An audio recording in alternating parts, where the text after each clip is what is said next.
తిరిగి తిరిగి విసుగు పుడుతుంది. ఏ కంపెనీకి వెళ్ళినా పాలిటిక్సే.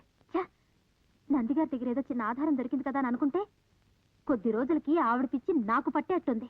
ఏ మళ్ళీ శృంగార కావ్యాలు చదవమందా? చదవమంటవా? చదివి వాటిలోని సెక్స్ అర్థాలని విడమర్చి చెప్పమంటుంది. దీనికి బాధపడ్డావు ఎందుకు? నువ్వు వయసులోనే ఉన్నావు. ఆ గ్రంథాలు చదివితే నీకు శృంగారంలోని కీ పాయింట్స్ తెలుస్తాయిగా. శృంగారం లేదు, బంగారం లేదు. ఇంకేదైనా ఉద్యోగం చూడవే. ఉద్యోగ విషయం అట్టుంచి చిన్న సలహా మాత్రం ఇవ్వగలను. ఓ మంచి అందగాడు ఉద్యోగస్తుని చూసి ప్రేమించి పెళ్లి చేసుకో. నీకు ఉద్యోగ అన్వేషణ తప్పుతుంది, జీవిత భాగస్వామి దొరుకుతాడు. నీ బోర్డు సలహా నాకు అక్కర్లేదు. అది బాబాయ్ నా ఉద్దేశం. నాకెటూ ఉద్యోగం లేదు, వస్తుందన్న ఆశ లేదు. అందుకని నెలకి 2500 రూపాయలు సంపాదించే అమ్మాయిని పెళ్లి చేసుకున్నాననుకో, మన జీవిత సమస్య తీరిపోతుంది, ఇద్దరం సెటిల్ అయిపోతాం. నిజమే అనుకో. చూస్తూ చూస్తూ నిన్ను చేసుకునే దౌర్భాగ్యాలు దొరుకుతుందా అని. దొరికింది కాబట్టి చెప్తున్నాను. కానీ అమ్మాయికి నేను పెద్ద ఆఫీసర్ అని అబద్ధం చెప్పేశాను. ఆరిపిడుగా ఆ అబద్ధాన్ని మేనేజ్ చేస్తూ ఆ అమ్మాయితో పెళ్లి సంబంధాన్ని సెటిల్ చేయడానికి నాకు పెద్ద మనిషి కావాలి. అంటే నీ దృష్టిలో నేను ఒక బేవర్స్ వేదవనా? చచ్చా, నేను ఆ మాట అంటానా? నువ్వే అనుకున్నావు. సరే అబ్బాయి, నన్ను పెద్ద మనిషిని అన్నావు గనక స్వయంగా నేనే రాయబారానికి పెడతాను. ఈ రంగవార్తాండ రాయబారము సఫలీకృతముగాక. అయితే ఆ అమ్మాయి అడ్రస్ వివరాలు చెప్పు.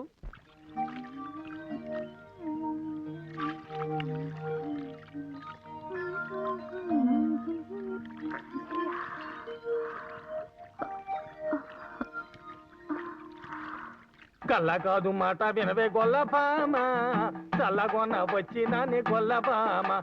కళ్ళ కాదు మాట వినవే కొత్త గొడలివైతే గొల్లబామ. నే రొక్క మీ తప్పుచ్చుకోయే. ఎవరండి లోపల?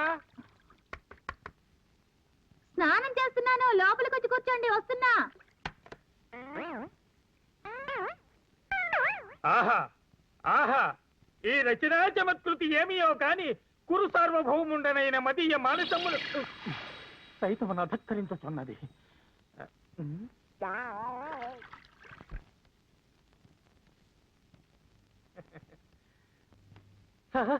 కిరీటం పోయిన కృష్ణా పుష్కరాలకేసాను కృష్ణుడు వేషం. ఏమిటో ఫ్లూటు.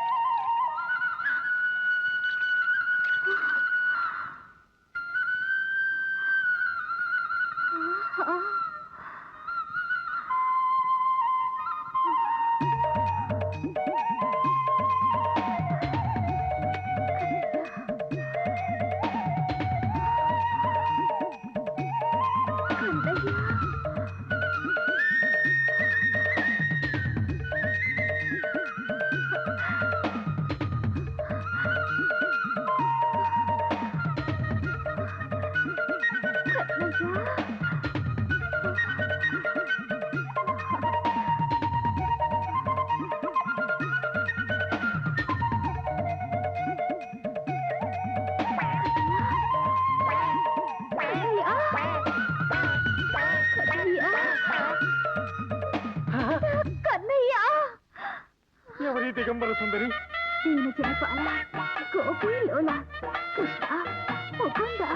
మనోహర. ఎవరిని? నన్నే? నిన్నే కన్నయ్యా. నువ్వు నిజంగా నా కృష్ణుడివే కదా?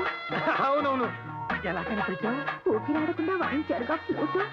అప్పుడే కనిపెట్టేశా మీరు నా కృష్ణుడని. కనిపెడితే కనిపెట్టేశావు. ఎవరికి చెప్పకు. కృష్ణ, ఏమిటిది? బ్రహ్మాండము. అన్నయ్య మన్ను తిన్నానని అమ్మతో కంప్లైంట్ చేసినప్పుడు మా అమ్మ యశోదకు నా నోట చూపితేనే అదే ఇది. కాలగమనమున కిందకి దిగినది, కలికాలము కావున కొంచెము పెరిగినది. ఎంత చమత్కారం కన్నయ్యా. అసలు నీకిక్కడికి రావాలని ఎందుకు అనిపించింది? పెళ్లి సంబంధం మాట్లాడడానికి రాయబారం వచ్చాను. పెళ్ళాడాలని ఎన్నాళ్లకు నీకు కోరిక కలిగింది కన్నయ్యా? పెళ్ళాడాలని నిన్నాడాలని కాదు కన్నమ్మ అని వచ్చింది. ఈ ఇంట్లో లక్ష్మి అని పుత్తడి బొమ్మ లాంటి ఒక అమ్మాయి ఉందట. మా ఇంట్లో ఆనంద్ అని గంధపు చెక్క లాంటి ఒక కుర్రాడున్నాడు. ఈ పుత్తడి బొమ్మకి ఆ గంధపు చెక్కకి ముడి పెడితే ఆ తర్వాత మనిద్దరం ముడేసుకుని దడిగట్టుకుని ఆనంద సాగరంలో. అయితే లక్ష్మికి సంబంధం మాట్లాడాలని వచ్చావా?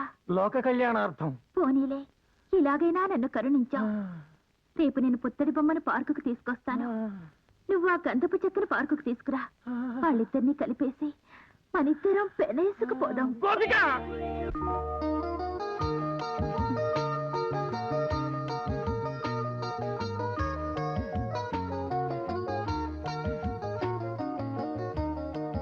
మీరంటే నాకు చాలా ఎంతో గొప్ప ఇష్టం. ఆ మాట చెప్పడానికి రాయబార నడపాలా? దేనికైనా పెద్దల సర్దుబాట్లు, సలహాలు, సహకారాలు లేకుండా నేనేమీ చేయలేను. నేను అంతే. మరి మీ పెద్దవాళ్ళంతా? అమ్మా నాన్న ఎవరూ లేరు. అన్నయ్య ఉన్నా ఆయనకి నేను లేను. ఎవరున్నా లేకపోయినా ఇక నుండి మీకోసం నేనుంటాను. ఏమంటారు? వేదమంత్రం కన్నా మంచి మాట విన్నాను, అంతే చాలు. మాధవా గోపిక కృష్ణ, నువ్వు ఇలా ప్రేమికుల జంటను కలుపుతూ ఉంటే ద్వాపర యుగంలో అర్జునుడికి సుభద్రకి కళ్యాణం చేసిన రోజులు గుర్తుకొస్తున్నాయి కదా. ఆ యుగంలో కథ నీకు ఇంకా జ్ఞాపకం ఉందా గోపిక?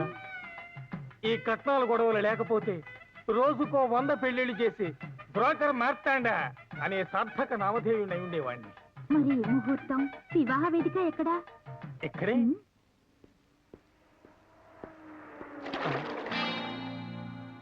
రాస్కల్.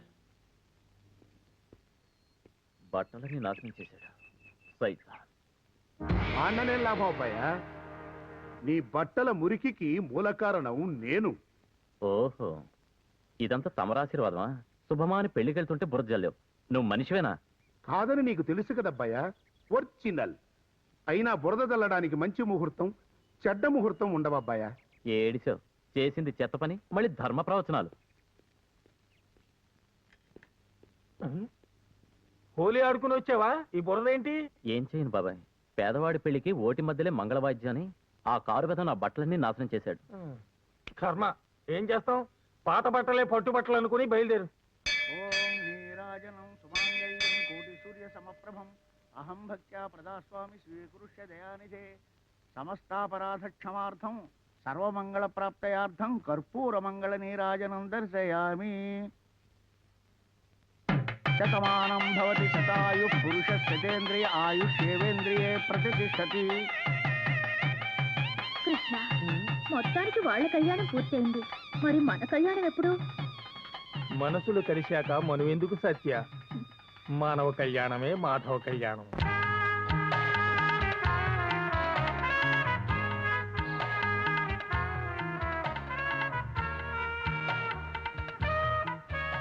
ఏమిటి లక్ష్మి అలా చూస్తున్నావు? ఈ ఇల్లు నీకు నచ్చలేదా?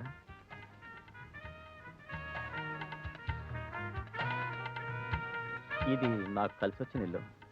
బాబాయ్తో ఉన్నంతకాలం నా లైఫ్ హ్యాపీగానే గడిచింది. బాబాయ్ నేను బ్రహ్మచారులం కదా, ఎవరి పనులు వాళ్ళు చేసుకోవాలి. అందుచేత సొంత పనులతోటే బద్దకించి ఇంటి పనులు వదిలేసేవాళ్ళం. ఇక్కడ నుంచి నేనున్నానుగా.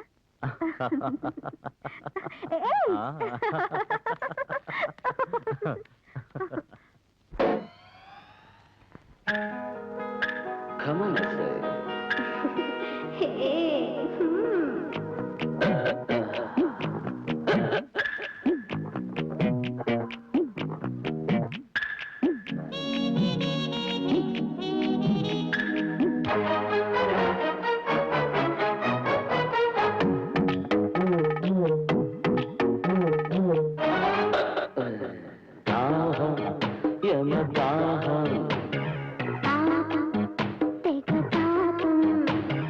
ఏదో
పట్టి రెచ్చిపోతా దూరుగా పోతా పోటీ కాకి హోరుగా కన్ని కొట్టి నన్ను మైనా చేయరా పట్టి పట్టి కాపేదేయరా పగ కౌగిళ్ళలో దుగ సందిళ్ళలో సెగ గుర్తించనా నెత్తులా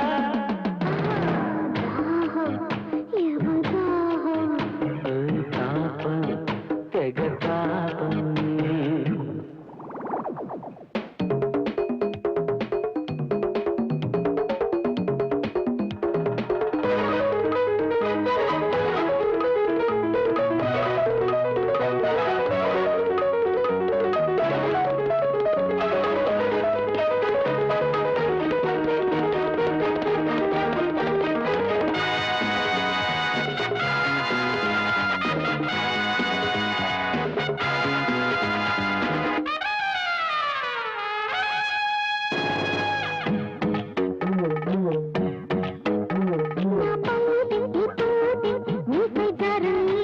నీ పైకి పై పైకి నన్ను పాకనే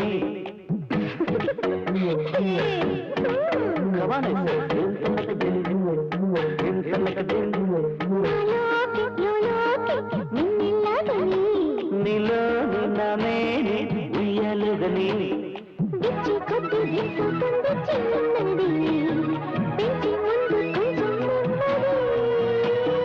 మల్లంగానే ఎక్కిస్తానే ఆగే మబ్బే ఎక్కువ మొత్తం తిమ్మిరి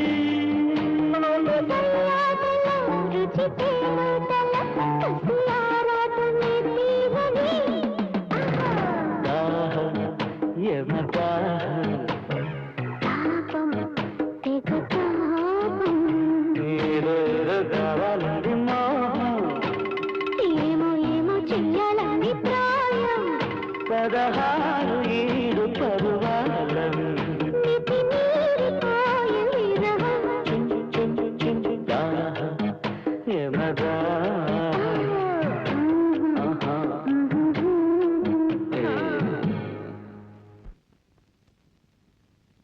లక్ష్మి, మన దాంపత్యాన్ని తీర్చిదిద్దుకోవడానికి ఎన్నో రకాలుగా ఆలోచించాను. ప్రతి నెల నా జీతం బ్యాంకులో వేస్తాను. నీ జీతంతో ఇల్లు గడిపే. నా జీతంతోనా? నేను ఉద్యోగం రిజైన్ చేశానండి. రిజైన్ చేసావా? ఒక్క మాట నాతో చెప్పకుండా ఎందుకు రిజైన్ చేసావు? క్షమించండి, ముందుగా చెప్తే తాళి కట్టేవారు కదా. అబ్బే, నా ఉద్దేశం అది కాదు లక్ష్మి. సంసారం అంటే భార్య భర్త పాలు నీళ్ళ కలిసి బతకాలి, కలిసి ఉద్యోగం చేయాలి. పాలు నీళ్ళలా బతికే కర్మేమిటి? నేను ఉద్యోగం చేస్తే మీకు వేళకు తిండి పెట్టేదెవరు? కావాలంటే వంట మనిషిని పెట్టుకుని జీతం విసిరేద్దాం. ఆ జీతం ఏదో నాకే ఇవ్వండి, ఆఫీస్ పని ఇక్కడే చేస్తాను.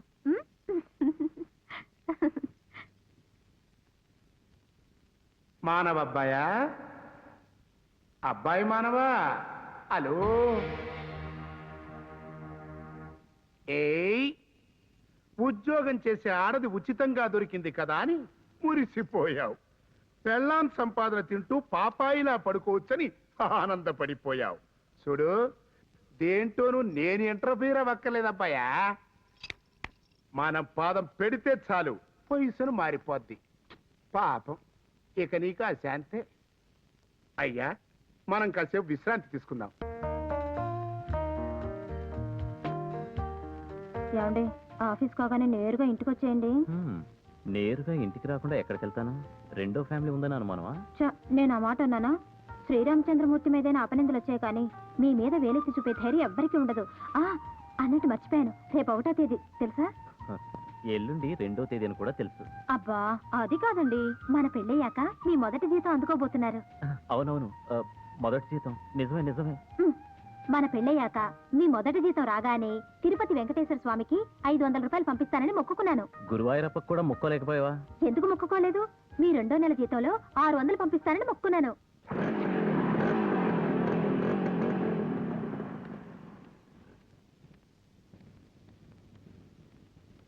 మా ఓనర్ గారు కొత్త గ్యారేజ్ ఓపెన్ చేస్తున్నారు. ఈ స్వీట్ తీసుకోండి. మీ ఓనరా? ఎవరైనా? ఈ టౌన్ మొత్తం ఫేమస్ మెకానిక్ మదన్ మోహన్. మదన్ మోహనా? హలో సార్, ఈ గ్యారేజ్ మందే.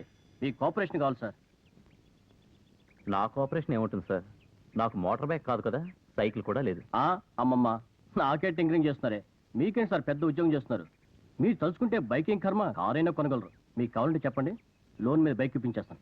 వద్దండి, అప్పు చేసి విందు భోజనం చేయటం నాకు ఇష్టం లేదు. అప్పులో తప్పే ఉంది మేడం. మీరైనా వారికి చెప్పండి, భర్త కారు అయితే భారీ స్టీరింగ్, మీరు గేరు వేస్తే గానీ మీ వారు ఒప్పుకోరు. ఆయన మాటలు వినడమే గాని సలహా ఇచ్చే తెలివి ధైర్యం నాకు లేవు. ఓహో, ఆదర్శ దాంపత్యం అన్నమాట. మీ దాంపత్యం ఇలాగే పెట్రోల్ ఇంజిన్ లాగా సుఖంగా సాగిపోవాలి. కానీ లోన్ మీద బైక్ విషయం మాత్రం ఆలోచించండి. లక్ష్మి, నేను బయలుదేరుతాను. అలాగే, జాగ్రత్తగా వెళ్ళండి. ఇందా లడ్డు.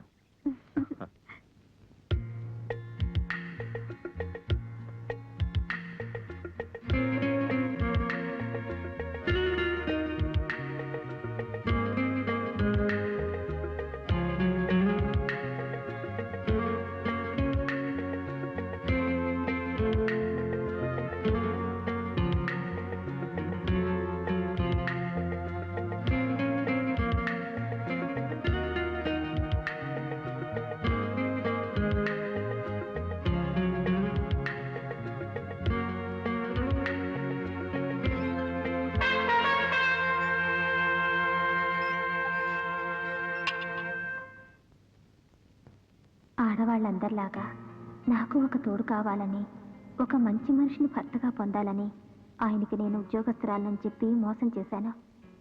అది అబద్ధం అని ఆయనకి తెలిస్తే నన్ను క్షమిస్తారా? అలా జరగకుండా నేనే ఆయనకి నిజం చెప్పి క్షమాపణ కోరుతాను.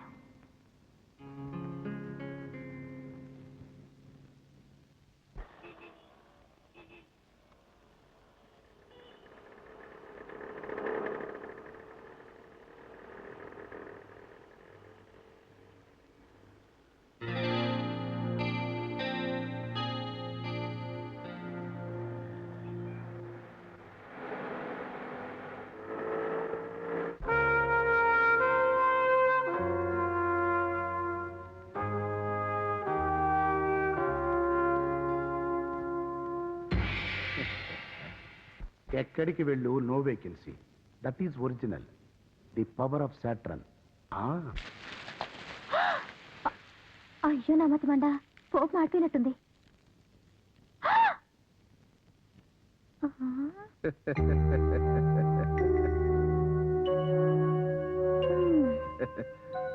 బేజారయ్యావా అమ్మని?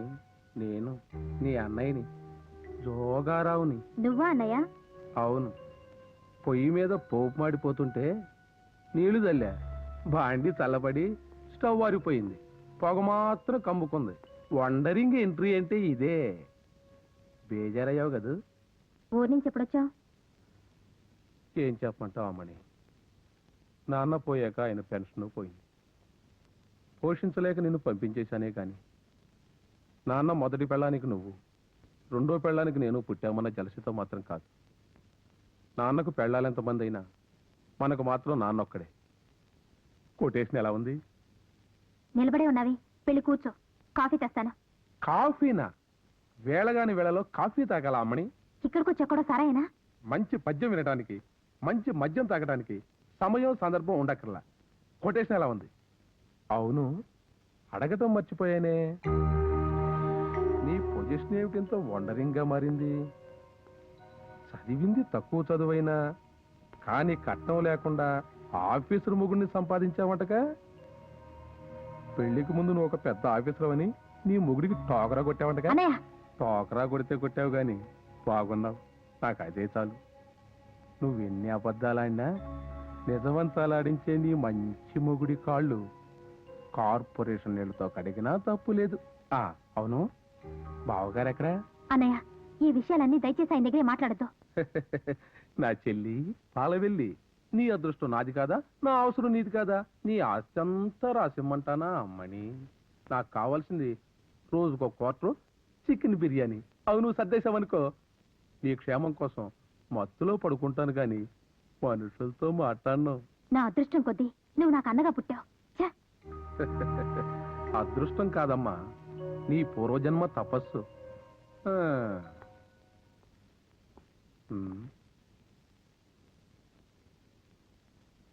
నన్ను క్షమించు స్వామి. భక్తి అనేది హృదయంలో ఉండాలి గాని ఈ దీపం స్తంభాలు పెడితేనే ఉండదు. కొటేషన్ కరెక్టేనా? నువ్వు మౌనంగా ఉన్నావంటే నా కొటేషన్ ఒప్పుకున్నట్టే. నమో నమః.